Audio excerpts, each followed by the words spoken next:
Hi guys, in this video I will show you how to program one of the key and also how to remove one of the key which was programmed before, but I don't have anymore this key. So let's go and see how we can do it. Okay, so let's start. Make sure that the ignition is on, and later just make sure also that in the key which you're going to program, the battery is live. And remember just to make sure that the computer has a connection with the internet. So let's connect with the car.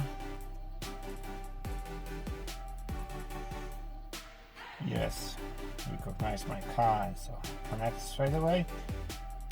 And then we go to service functions. On the list here we're searching for PCMI PATS programming.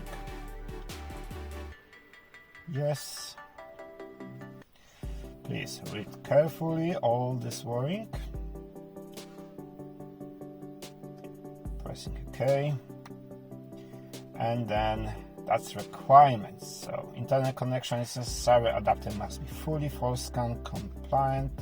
FORScan must work under paid extended license. Are you ready to continue? Yes, in my case.